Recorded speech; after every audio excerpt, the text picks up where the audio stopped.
Good morning. Welcome back to our course on the principles of cryptography and network security.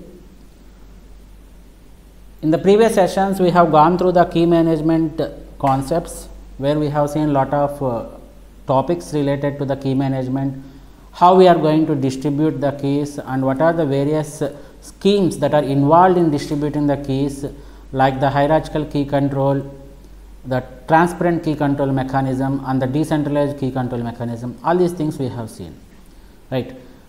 In this session, we are going to discuss about a topic on the control of the key usage, how we are going to control the usage of keys.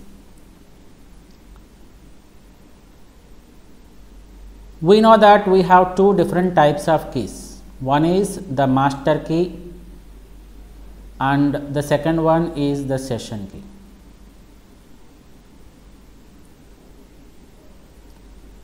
And we have already seen the various key distribution schemes, such as the hierarchical distribution scheme, where you will be allocating the local KDCs as well as the global KDCs. And we have discussed that the levels, the number of levels for arranging these KDCs can be more than 3 also.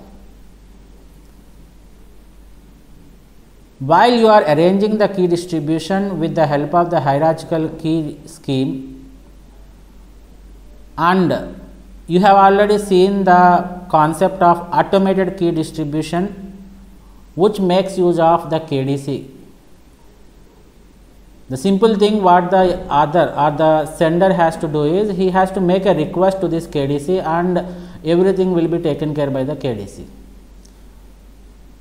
In the previous session, we have seen why we need to depend upon the third party KDC. Is it safe to depend upon KDC? If it is not safe, then we are going our discussion, or we are moving our discussion towards the decentralized key schemes. So, when we are discussing about the key hierarchy and the use of automated key distribution techniques, it is very beneficial. Why? Because we are going to reduce the number of keys that is to be managed manually. So, when you consider this automated key distribution technique like the KDC, no person is involved. So, you are completely avoiding the manual intervention. So, there is no need to manage these keys manually. The burden of managing the keys on the person or on the manager, network manager, has been completely reduced. We cannot say that it is completely avoided, but it is reduced. So, this is the advantage we have, where we are just reducing the number of keys that must be managed manually and distributed. But since it is an automated scheme, you should always put an eye on it, and you should always impose some control over these automated key distribution schemes, and that control, how we are going to control the keys, or how we are going to control the distribution, automatical distribution of keys using these KDCs, is what we are going to discuss under this session.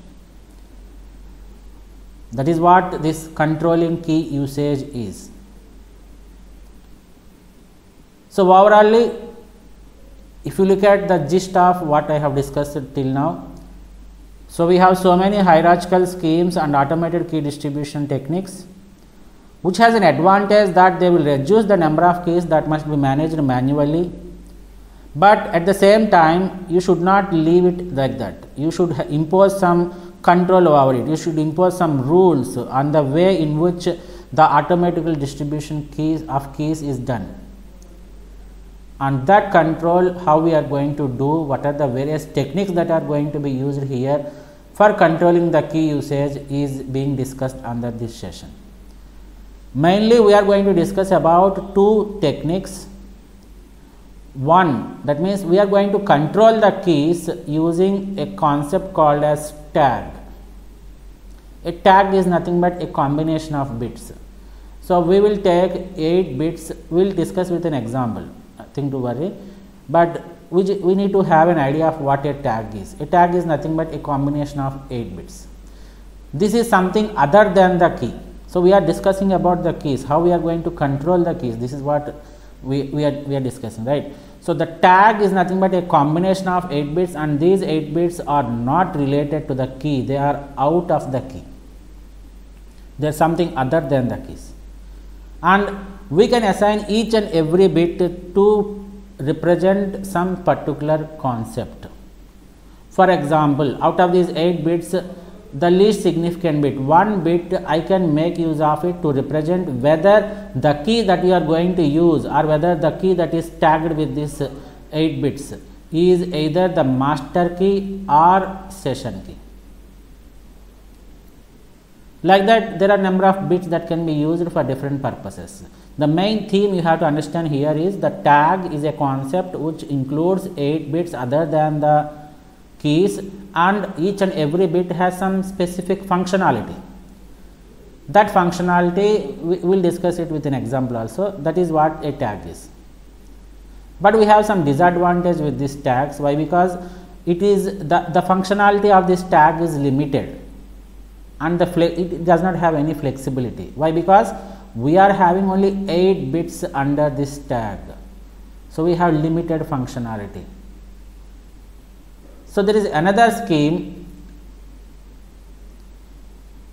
where the functionality is not limited. Why? Because it is having more number of bits, more number of fields can be controlled using this, and the length of that particular scheme is variable in nature. It does not have any restricted length, it can vary according to our requirement, and that concept is called as the control vector.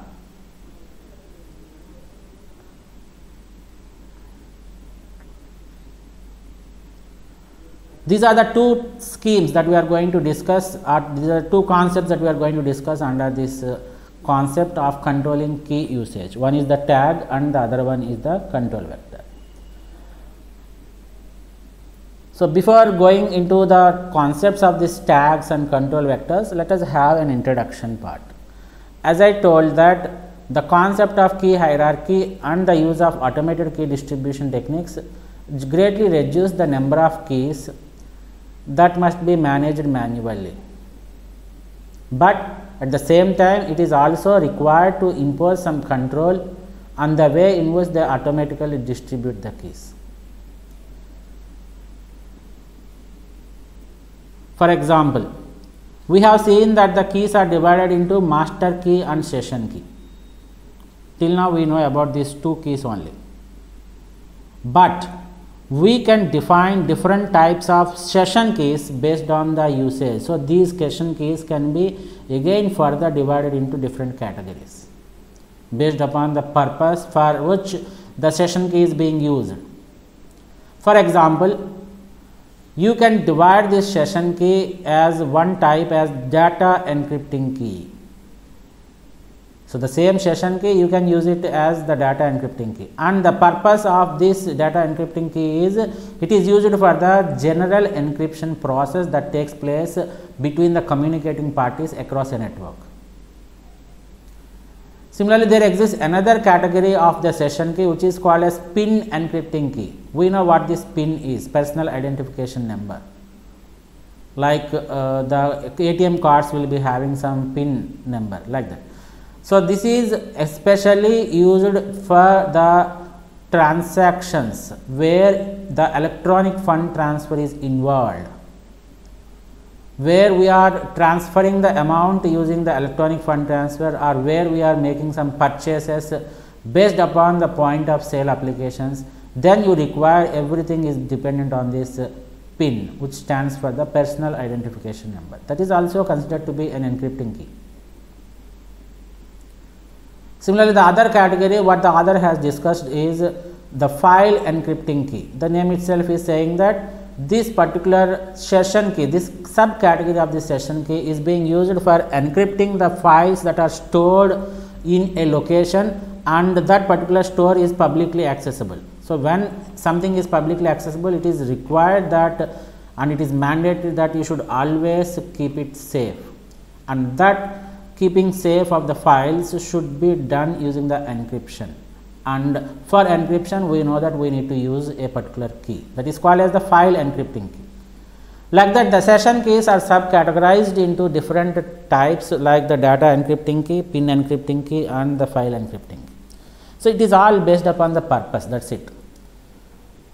So just remember that it's not the categories, only the master key and the session key.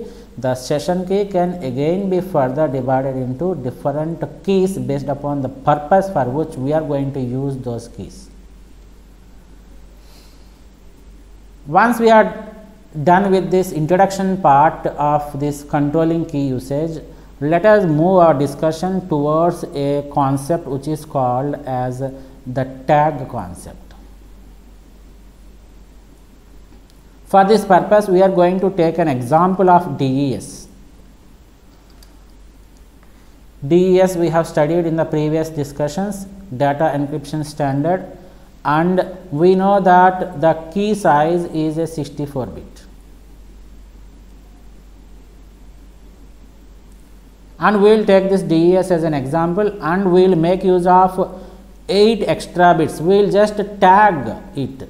We will put some 8 extra bits to added to this 64 bits.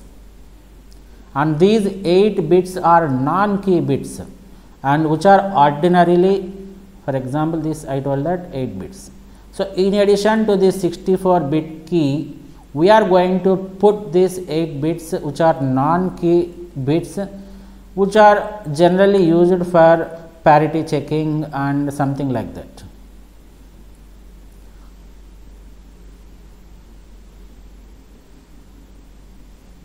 Right. Let us see. So the controlling key usage, it may be desirable to put some controls in the systems that limit the way in which the keys are used. Definitely you need to control the keys. You should not allow the keys to go like that. You should have some restrictions, you should have some limitations. And one simple plan for which we can do, or we can control these keys, is by using a tag with each key. Every key should be given a tag. And don't forget that this tag is nothing but an extra 8 bits. Here the author is considering only 8 bits. As I told that we are going to take an example that is proposed in the DES. We know that the DES is going to use a 64-bit key. In addition to this 64-bit key, we tag it with 8 bits. Every key, every 64-bit key will be added an extra 8 bits. And these 8 non-key bits, I told, right, and these 8 non-key bits are reserved for parity checking from the key tag. And as I told that all the 8 bits, for example, let me take these 8 bits like this.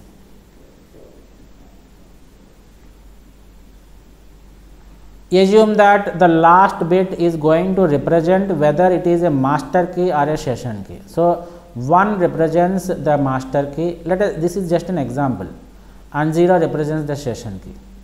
So if the last bit consists of 0, then we can take it as the session key. Whatever key for which it is tagged, that entire 64-bit key is treated as the session key. Similarly, we can take another bit which is used to represent the way it is encrypted.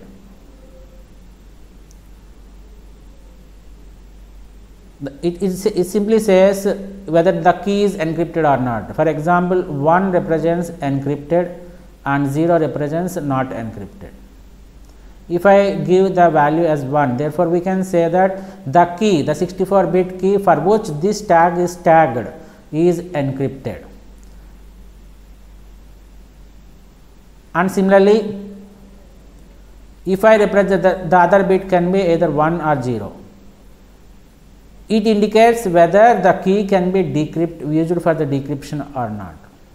Like that, it has some functionality. Every bit is having some functionality. The first bit represents whether it is master key or session key. Second bit represents whether the key can be used for encryption. The third bit represents whether the key can be used for the decryption. All these things, and the remaining 5 bits or whatever it may be, 4 or 5 bits, that is used for the future usage.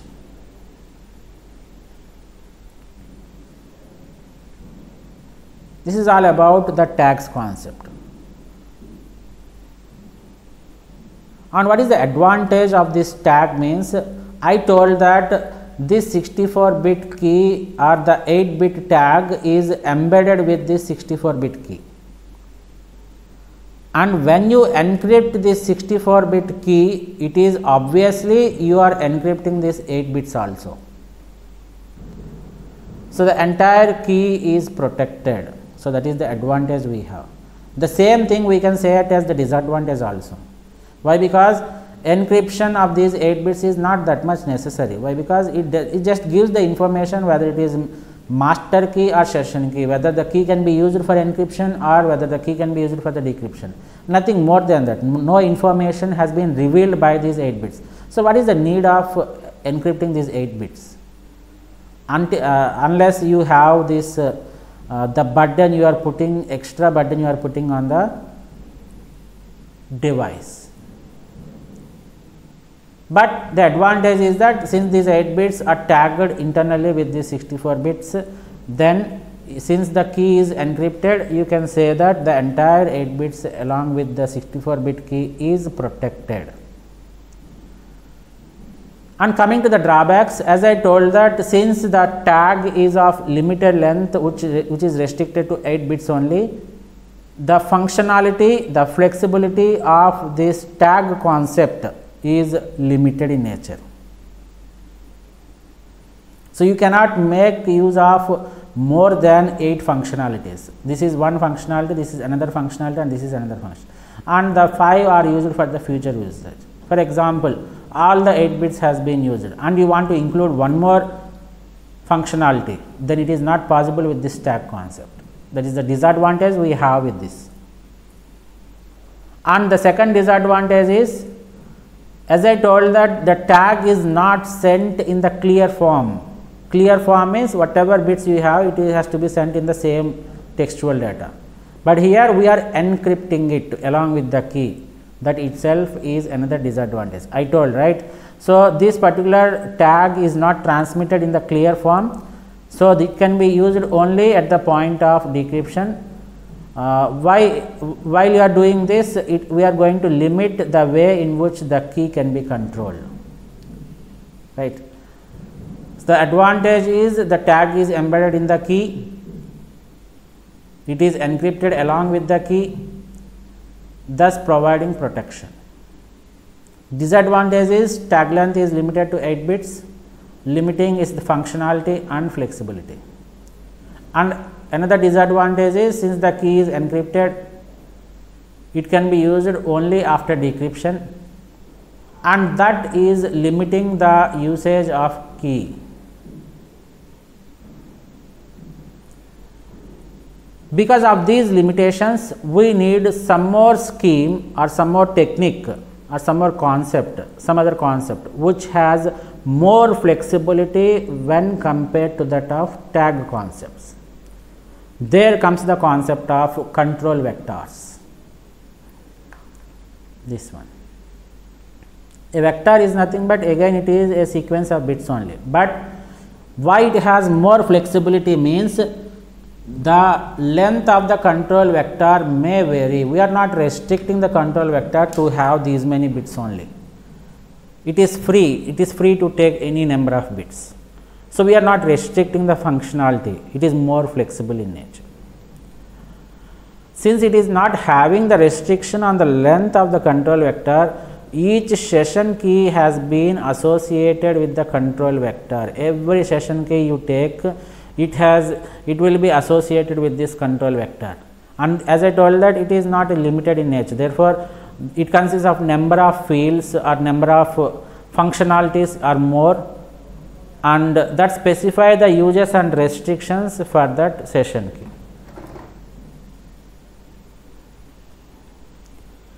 So this is the advantage we have with the control vector. And another important thing you have to remember is the control vector is cryptographically coupled with the key at the time of key generation at the KDC itself. We will see the process, how it is going to be coupled and how it is going to be decoupled, a simple process. If you know the concept of hashing and if you know the concept of XOR operation and if you know the concept of encryption, it is a very simple process. Hashing, XOR and encryption is being used for coupling this control vector with the session keys, and this is done at the KDC side. The KDC will take care of everything that to associate this control vector and cryptographically couple it with the exact key, the master key or something else, or the session key, whatever it may be. So you are going to use both the master keys as well as the session keys. Our ultimate target is to get the session key. Why? Because the KDC is responsible to generate the session keys, and we know that the master key is the key that is known to only the party as well as the KDC. So our aim is to get the KS, the session key, and how safe you are transferring it to the parties from KDC to the sending and receiving parties. That is all is concentration here. That is what we are going to concentrate here. So the coupling and decoupling process is illustrated here, is explained here, right. We know that every session key, the concept of control vector is nothing but every session key should be associated with a control vector. So the control vector, what we will do is, we will not directly use the control vector, we will pass it to a hash function which will generate the hash value. Why this hashing is required? Very important concept. We have learned a lot of things regarding this hashing. A hashing is a mathematical function, or it makes use of some mathematical concepts which converts a variable length field into a fixed length field. Very important. So hash, it is variable, it takes the input as variable length and the output is fixed length. I told that the control vector does not have any fixed length. The length of the control vector is variable. But for the mathematical calculations, we require some fixed length values. So in order to make the variable length fields to be converted into fixed length fields, we require the concept of hash function. So remember, everywhere whenever you want to convert some variable length fields and whenever you require some fixed length fields as the output, you just have to use a hash function. Very simple concept. Once you pass the variable length control vector through this hash function, we will get a fixed length hash value. This is step 1. And after you get the fixed length hash value of the control vector, you are going to perform an XOR operation of the hash value of the control vector along with the master key. So the output will be Km exclusive OR with H of control vector. Simple thing.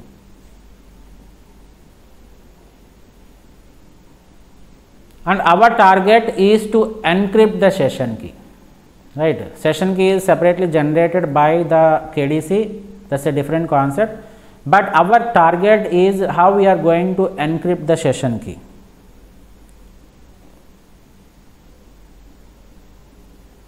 And that is done by making use of encryption function.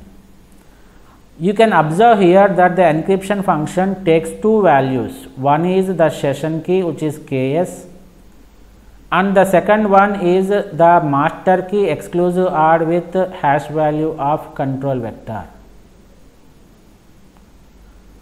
Remember that we are going to encrypt the session key. So the function will look like this. It is encryption of the second parameter. Here every encryption consists of two values, right? Two parameters. The first parameter is the key with which you are going to encrypt the data. So the second parameter represents the data which you are going to encrypt. So we are going to encrypt the session key, therefore it is represented as K subscript S. And what is the key that we are going to use means it is nothing but the second input, which is nothing but K master key exclusive OR with H of CV. After you perform the encryption operation on KS by using the key, that is KM exclusive OR with hash value, then you will get the encrypted session key. This is the control vector encryption. You can see that the control vector has been encrypted, and this is at the sender side. And at the receiving side, you can observe that you take the same control vector, we apply the hash function, again you will get the H value, H of CV. You take the master key, again you apply the XOR operation, you will get KM exclusive OR with H of CV. And now here you have to perform the decryption function. For the decryption function, you require this encrypted session key. So whatever encrypted session key you get from here, you give as the input to the decryption function. And this decryption operation can be written like this: D of, what is the key that you are using? It is nothing but KM plus means exclusive OR operation. H, this is the key with which you are decrypting. And what is that you are decrypting? The entire message, this one. E of KM exclusive OR with H comma KS. So if you decrypt it, the receiver will be getting the session key. This is how you are going to safely encrypt and decrypt the session keys using the control vectors. So this is what the explanation goes like this. The control vector is passed to a hash function that produces a value whose length is equal to the encryption key length, fixed key length. We know the purpose of this hash function, to convert the variable length fields into fixed length fields. The second step is the hash value that you obtain is then XORed with the master key to produce the output, and the result is used as the key input for encrypting the session key, right. So for the first step, I will get the hash value H, which is nothing but H of control vector, and this is step 2, where you are performing the XOR operation with the master key and with H. And the third step is you are generating the ciphertext, which is given by encryption of, this is the key that you are using to encrypt this session key. And the reverse operation is you have to perform the decryption operation with the same key, that is KM exclusive OR with H, and the message you are going to decrypt is the encrypted message, which is E of KM exclusive OR H comma KS. Okay. Now we will see what are the advantages and disadvantages we have with this. So when a session key is delivered to the user from the KDC, it is accompanied by the control vector in the clear form. Right, you can see here in the diagram, we are not encrypting this KM, we are using this, we are not encrypting this H of CV. We are just making use of it to encrypt the session key. So whatever we have with this control vector, it is in the clear form. So there is no need to put the extra burden to decrypt the control vector. And remember that the session key, what you are encrypting at the sender side, can be recovered only with the use of both master key as well as the control vector. What is this master key? We know that every node in the network, communication network, will have its own private key which is considered, don't assume that it is a private key, will have a key which is considered to be the master key. But we are using a common master key here, KM. It is at the sender side and KM at the receiver side, both of them are same, right. Who is going to distribute this master key means it is the responsibility of the KDC to distribute or to share this master key to both the parties. And our point of interest is the session key. How we are going to obtain the session key means we are going to recover the session key at the receiver end by making use of both the master key that is shared by the KDC and the control vector. So, control vector plays important role in obtaining the session key. So, you can observe here that there is a linkage between the session key and its control vector. Why? Because the session key at the receiver end is obtained only when you have the control vector. It is not only the master key that is required, you also require the control vector. That is the bonding between the session key and the control vector. What are the advantages we have with this control vector? One simple advantage is we told that there is no restriction on the length of the control vector. So, we have more flexibility and more functionality can be added by using these control vectors. And the second advantage we have with this control vector is it is available in the clear form at all stages of operation. So, if it is available in the clear form, the control of key can be exercised in multiple locations. So, you can control that key from multiple locations. But what happened in tag concept? In tag concept, the tag is associated with the 64-bit DES key, and when it is encrypted, the 8 bits are also encrypted. So, you are getting the encrypted format. So, you won't get it in the clear form. When it is not in the clear form, it is not able to, we are not able to manage the things from different locations. These are the two, that is the disadvantage that has been converted as the advantage in this control vectors. Very simple concept. So, let us have a quick recap of what we have discussed in this today's session. The concept of discussion in today's session is how we are going to control the keys usage. Main intention is to control the keys when it is automatically managed by the automatic systems like the KDC.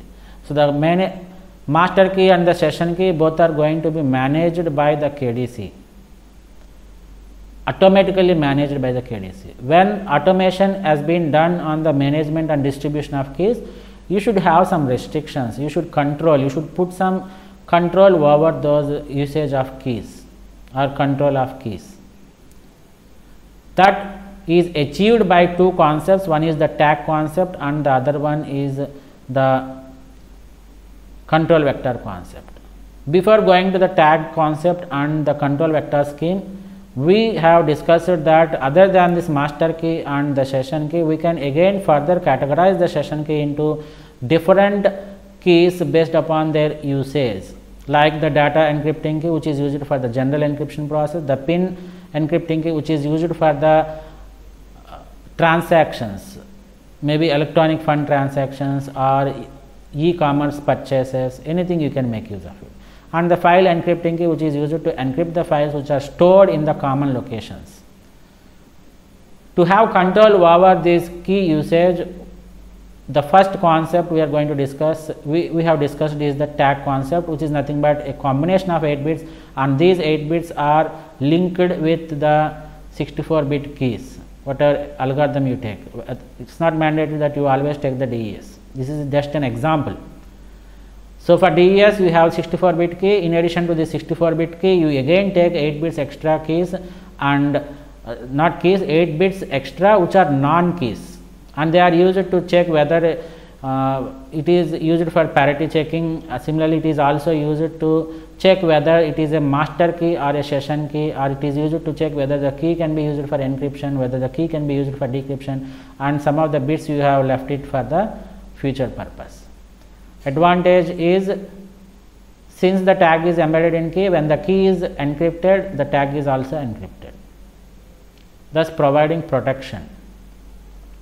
Disadvantage is, because of its fixed length, we are limiting the flexibility and functionality, and as the key is encrypted, it is used only at the point of decryption, and thus limiting the ways in which usage can be controlled. And the second concept we have discussed is the control vector, which is more flexible. Why? Because the length of the control vector may vary, it is variable length, and you can have more number of fields and more number of restrictions can be kept on the session key. And we have seen the coupling and decoupling process. Initially you take the control vector, apply the hash function. For the hash function you apply the XOR operation on the master key, and that master key exclusive AND with hash function, hash value, will be used to encrypt the session keys. And at the receiving end you perform the same thing. The control vector is given to the hash function to generate the hash value, and the hash value is XORed with the master key, and this particular key is used to decrypt the encrypted session key. Thereby you will be getting the session key. And then we have seen the advantages of the control vector. Since it is not having the restricted length, the functionality is more, you can have more functionality, you can have more flexibility. And since the control vector is in clear form, another advantage is, since the control vector is in clear form, you can control the key from multiple locations, in multiple locations. That's all about today's session, the controlling key usage. Thank you one and all for joining the session.